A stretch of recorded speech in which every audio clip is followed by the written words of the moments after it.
welcome to Belgrade and welcome to the tour. My name is Theodora and I will be your guide for today. Or Theodora, you can call me, it doesn't really matter, or just Thea or just Dora, I don't really mind either way.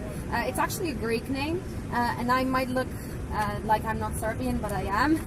And I don't sound Serbian either, but again I am. I was born and raised here in Belgrade, so we'll be, or you'll be having a tour with, well, as local as you'll find us. So essentially what we're going to do is what we like calling the downtown tour, but I like to call the introduction, because the general idea behind the tour isn't just solely to tell you about the history of the place or just about the architecture or culture, but to kind of give you a good overview as to what the city has to offer, what kind of things we went through, as well as what you can do after the tour also. So that means that you can ask me whatever question you may have along the way. We won't be dwelling on one singular topic, so I'm going to try and help you out as much as I can in the next 2.5 hours. It always depends on the pace of the particular group. So as far as the route goes, we're going to obviously start from here, from the main square. We'll head to the Bohemian Quarter, which is one of the oldest remaining streets. Then we'll walk through one of the oldest living parts of town called Dorcol, where we will see a couple of really important buildings. And then we will spend the second half of the tour on the fortification, which is the oldest part of the city itself. We will finish the tour at the end of this pedestrian street, so it will be very easy for you to manage your way around afterwards, so you don't have to worry about getting lost at all. Called the Republic Square. It's called that way because President Josip Broz Tito, who was the president of the Socialist Federal Republic of Yugoslavia and some other names as well, for about 35 years declared the Republic on top of, or from the top of that balcony over there. So yeah, the balcony from the white building. So that's why it's called the Republic Square. The place itself is, however, more famous for being the main meeting point of when we want to meet up with friends. When I want to meet up with my friends, I usually do it here. There at all, we just say let's meet by the horse. After saying horse, then let's meet at the monument of Prince Mihailo Bremer. Simply do that, right? What he did so important, well, actually to deserve such a monument over here, was to liberate Belgrade and 5 other cities after almost 500 years of Ottoman occupation. You will see along and hear along the way that Belgrade had a little bit of a more different history compared to the rest of the cities, but essentially most of the country was occupied for that amount of time. Fortunately, he didn't finish everything what he started, because just a year later, in 1868, he was assassinated. It is a national museum, which actually has been closed for 15 years, up until a few weeks ago when it was reopened. So definitely, considering that you're very lucky, and I'm sure that you didn't research to check when it will be open to come to Belgrade, so you should definitely use up your time here and check it out. It's on 4 different floors. It has a chronological exhibit of everything from prehistoric artifacts up to contemporary art. So it will give you a very nice structure of knowledge as to what our history looked like. Basically, for those of you that have never attended a free walking tour before, just to clarify what that means, it means basically that you're not required to prepay anything in advance in order to participate. You just follow me, hopefully have a bunch of questions, and well, we don't get wet, I hope, as well. And then in the end, if you like the tour, obviously all donations are more than welcome, considering that we're not exactly supported financially by any tourist organization or anything like that. We're just a bunch of locals that love showing off our city. We are the licensed tour guides.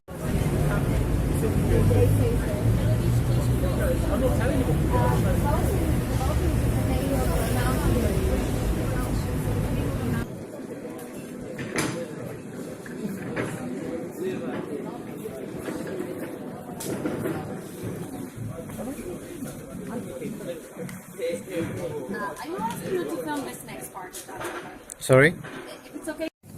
Okay, just take it easy.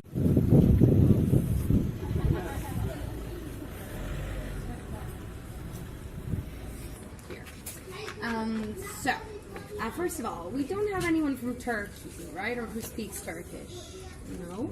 Do you have anyone who speaks German? Not very well. Okay.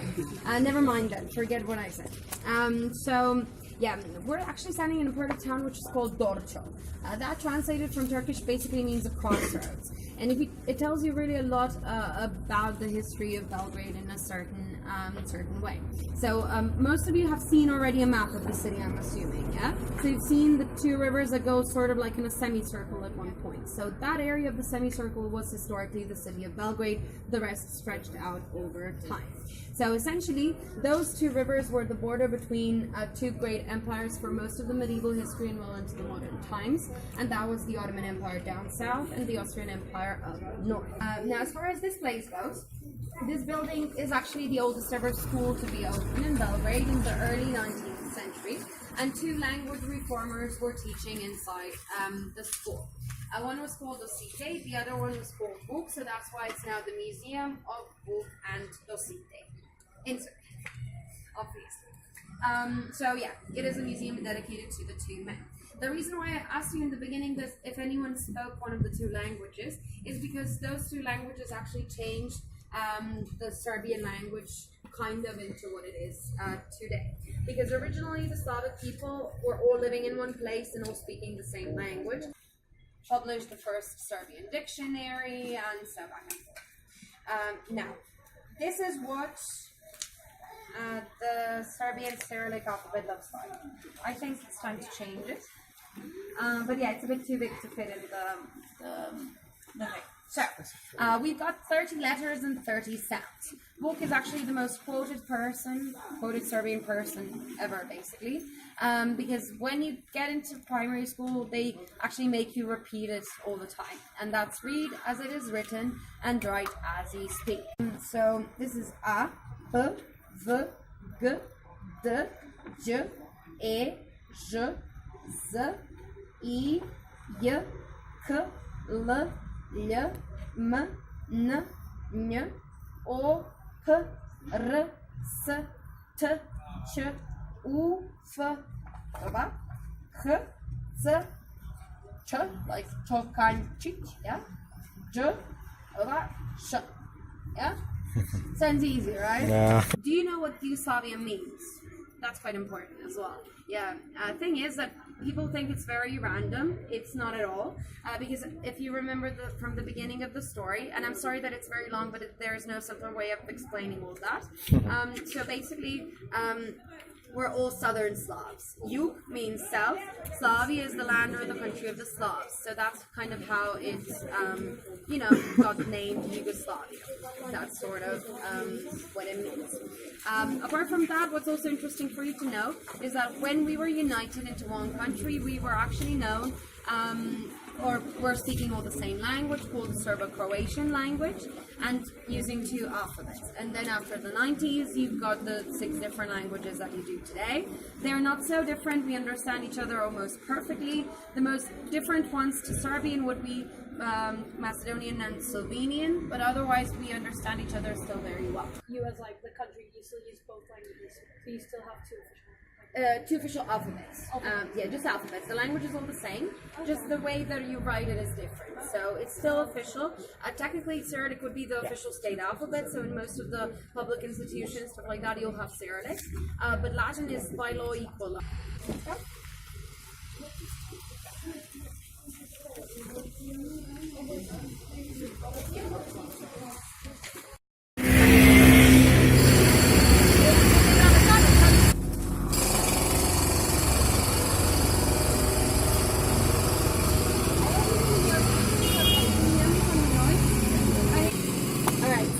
As promised, the only remaining mosque of the city. In fact, also one of the oldest religious buildings, period. So essentially it dates back to the 16th century, even though what you can see of it today is from the 17th. And even if you use the later one as a reference, it's quite older, almost 200 years older than the oldest remaining church. Again, is the volume okay? Yeah? Alright, so fact is that the place itself is called Bayrakli Mosque, which means the flag mosque, because there was a routine that every day, 5 times a day, the main priest would go to the top of the tower, we'll see it when we continue that way, and he would wave a flag to signalize to all the other remaining mosques that it was time to call for prayer, so that they would all start prayer at the same time at the right time. This is the only one, as I said, that remains. We had multiple. We don't know how many. There are records that say that it was 24, some records that will say that it was 300, so it's very kind of mishmash with opinions. And in fact, historians usually agree around 30. That's the most likely number. So how did they vanish?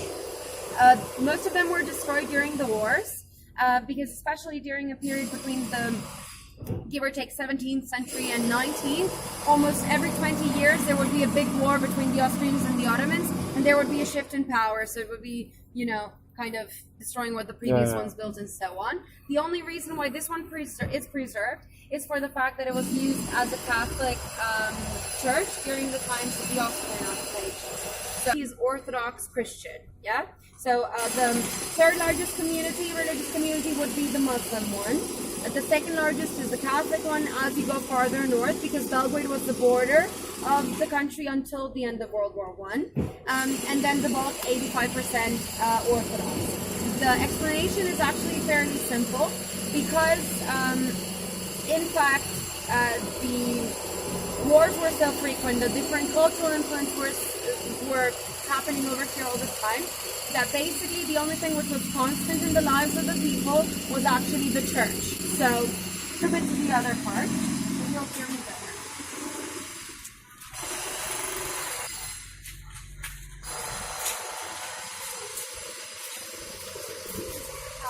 Here, and you can hear me better, I think, as well.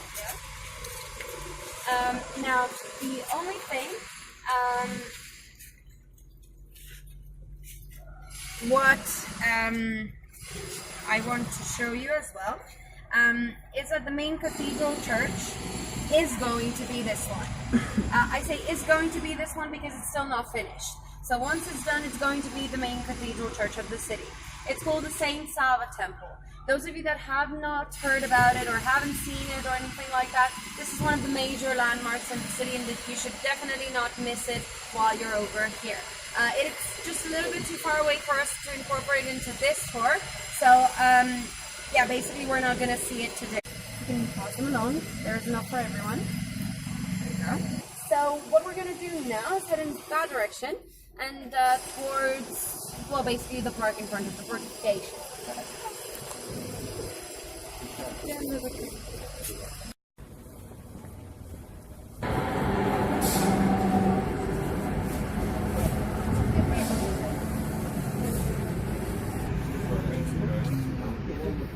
I think tour का वो part है जहाँ पे हम कैलेमैगडन enter कर रहे हैं, कैलेमैगडन fortress, but जो बेटर वे में तो वही बता पाएंगी जो टूर गाइड है. Tour guide I think she is explaining it quite well. यहाँ इस पार्क में आता रहता हूँ मैं, तो इसके आइडिया है. So we're standing now in a park which we call Kalemegdan. It's another combination of two Turkish words which we kind of mistranslate a little bit, and we call it the battlefield on a hill. It actually tells you everything you need to know about the park, because it is on a hill. You will notice as soon as we start climbing it. And yeah, it's basically surrounding and spreading into today Belgrade Fortress, which is where all the battles were fought. Yeah, makes sense. It's actually one of the largest parks, definitely most visited for both its location and beauty and historical significance and everything else, but also one of the largest. So it would actually take you a couple hours to go all the way around, like on the rims. We're not going to do that. We're going to cut through because it's very nicely lit up. It's open 24/7, so you can come here whenever you want. There's also guards, so it's really safe as well. And you can have a bit nicer photos than with this very grey background. If you do come here in the evening hours, don't be surprised by seeing a lot of couples everywhere. That's actually quite a thing because in Belgrade in general, dating as in going to restaurants for a meal is not a thing. We don't do that really. If you see couples in a restaurant, that means that they have been together already for a while. Usually like first dates would be either going out for drinks, the earliest history of the city.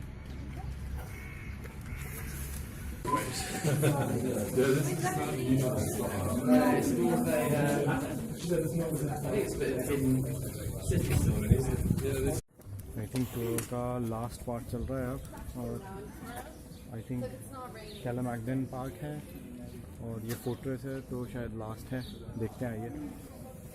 Does anyone know what the name of the city means? No. Good. Okay, so somebody was asking me, and I mentioned white buffaloes and white lions and stuff like that. Well, this is the white city, so that's why I meant that it's quite appropriate with all of those rare animals actually being white. So yeah, we say Belgrade. Bel means white, and Grad means city. It's a very literal translation. Now, the bigger question is why.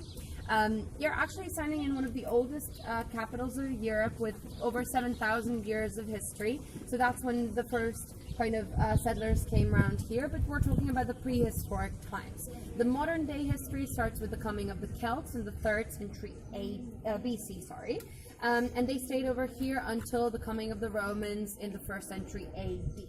And that's when sort of a thing happened that made the city get its name. So when the Romans came to the area, the Danube River, which you can see over there, you'll have a much better view later, or just in a few minutes. The Danube River was basically the border of the Roman Empire at the time. So there's the White City, and over time it kind of stuck. So it's really, a matter of Stone. yeah, stone, basically.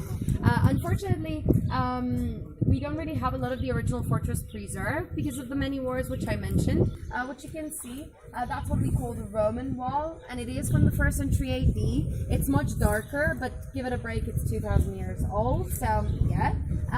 Partly because this was kind of a buffer zone meant to defend and protect. So if the city was in Austrian hands, the people who were living in that area. If the city was in Ottoman hands, the people who were living over there. So this was always kind of a buffer zone where you had the military present with different barracks, guns, whatever they had, depending on the different time we're talking about. So essentially, that's why when we go inside, you will not find really any living arrangements. Where's the 15th century? Because in that century, in the early part of it, believe it or not, we were independent, we had Belgrade, and we could do whatever we wanted with it, which did not really happen all too often in the earliest part of our history. I would like to take a group photo of you guys, if that's okay. This is the most photographed location. So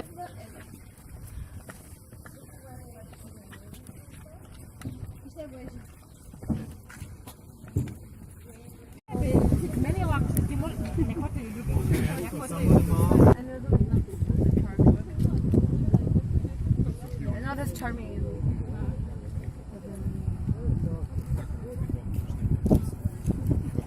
Confluence.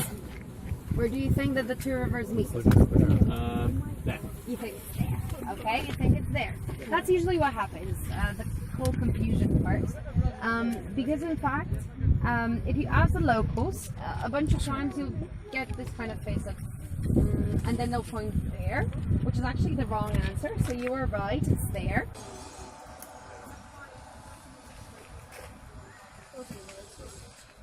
This kind of modern house music, so yeah, shake and shake, literally. The hot mess is really cool. It has a pool inside. They don't let you swim in it, which is something I don't understand why they do. It's actually visible from here. I think that's the hot mess. The one why we're here is because of that guy, and that's Victor. Not as in Victor, who's a man that lived and died or anything like that. He's a symbol of victory. So what I mean by that is that after those 500 years of Ottoman occupation, which I mentioned, we were finally, or all the Balkan lands were finally free in 1913. Listed in the city center. Yeah. He was on a low post, standing over there, and then people started complaining because there is a problem with the monument. What do you think that it is?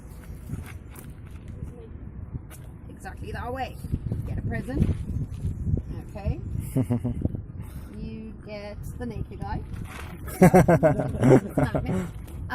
So yeah, the thing is that you need a little bit of context. A lot of people, especially those coming from Greece or Italy, would ask, "What's the problem? We've got a naked guy everywhere." But yeah, thing is that Serbia, by that point, or until that point, was still a very conservative country. So. The official story is that the women of the city were against having this naked man standing in the city center and corrupting the morale.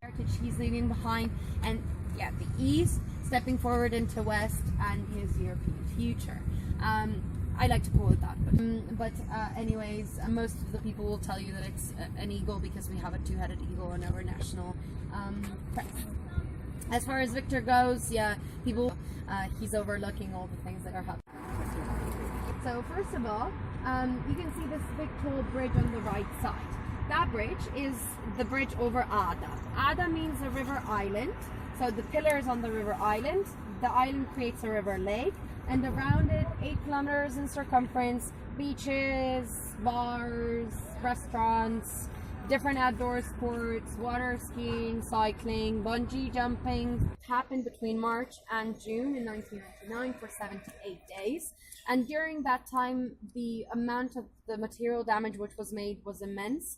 We're talking about, many millions of US dollars. Well, basically 100 billion was kind of the estimated value, but whether that's really accurate or not is difficult to say. And approximately 3,500 civilian casualties. Belgrade by far the most demolished place because the official story was that it was a humanitarian intervention done to save lives of the people in the southern province, which is where there was a civil war going on. And essentially, just stating the facts. Over here, there was, we would get a note. The shootings would happen during the night, so we'd know the targets, we'd have time to evacuate. As time went by, no results were achieved. Also, civilian targets got shot, like the radio and TV station, Chinese embassy, flea markets, hospitals, and so forth. So, as I said, approximately 3,500 casualties is our estimate. Last part of the walking tour. Now, apart from, or rather, the reason why we went actually for the more European style of architecture is very simple. Because influences which were present over here meant that occupation part. Now, we tried fighting against the Ottoman Empire by guns. It didn't really work out that well because we were too small and didn't have enough, support. So that's when the father of Prince Mihailo actually started kind of introducing more European cultural influences to sort of showcase, hey, we're Europe to kind of come help us out a little bit. Because, for example, Greece was almost the last one to rebel, but the first one to be independent because the foreign powers came and helped them out. So that's something for what he was hoping for over here as well. So that's when architecture started to change, the people started dressing differently, the first piano was introduced, the first ball, stuff like that. So all early 19th century. And you can also get a really nice sense of that if you visit that museum, which is on the corner over there. That's the Palace of Princess Ljubica. So that was the wife of Prince Milos and the mother of Prince Mihailo. And it was a palace. It's a really nice ethnographic exhibit about what houses looked like in that 19th century. It can give you a really nice overview as to, what it went from in terms of those Oriental influences. Now, I'm assuming that the only thing you'll remember from the whole story is that this small white building is the oldest restaurant in the city, which is called the Question Mark. The Question Mark was actually originally named after the church, and then the clergy went ballistic, having to name a place where people go to drink and do bad stuff after church. It's not acceptable, blah, blah. So they made the owner tear the sign down and change the name. He did not know what to do, so he said, okay, I'll put a question mark temporarily. But fact is that up until this very day, the name has not changed, and it's over 200 years old, so I think it's safe to say that it's going to be permanent for, the time being at least. It's probably the best option in terms of if you want to go to one place and try a bunch of different local dishes. They have a very extensive menu of only local traditional food. In a bunch of other places you'll have some mix and different influences and stuff, but here you will have a very wide variety of those. You can go very Balkan with the different type of grilled dishes like kebabı, which is minced meat fingers, or hamburgers. We call it pljeskavica, but trust me, it's much better than the hamburgers you're thinking of from McDonald's. Then my personal favorite things is vegetables, which are stuffed with meat. Cool. So basically anything you can stuff, like stuffed peppers, stuffed sauerkraut, stuffed wine leaves, stuffed cabbage, so back and forth. Everything stuffed with rice, meat, different types of veggies. And the most traditional dish is actually a rolled schnitzel.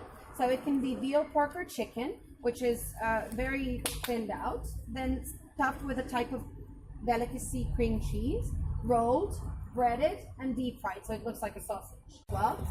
But it's definitely the most traditional dish to try out over here. It's called Kara Georgieva. You will probably not remember the name, but just say local traditional schnitzel or local sausage, they will know what you mean. What about the pricing? In general, Yeah. about 10-ish euros. You can find cheaper places, but not a bunch of them will be inside the city center. You could, however, during weekdays, a lot of restaurants do what's called a set daily menu.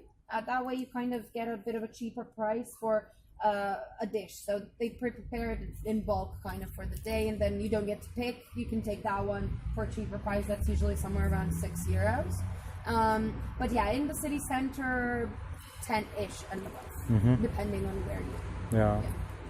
While I still have everyone's attention, I would like to thank you all for joining the tour. This would be the end of the official part of the tour, but again, feel free to ask me as much as you want. I don't have many plans, so for tonight, so I'm here to help you out with whatever I can. As many questions as you might have, completely regardless what the topic is. For those of you that don't have any questions for me, the return to the Republic Square is just up the street. You will all of a sudden be in front of the main pedestrian street. You turn right and just straight forward to the main square. Very easy, very simple. If you so we've covered the questions, stuff, and so on. I wish you the best of luck. The very nice, pleasant stay over here in Belgrade. I hope that the tour was fun and informative.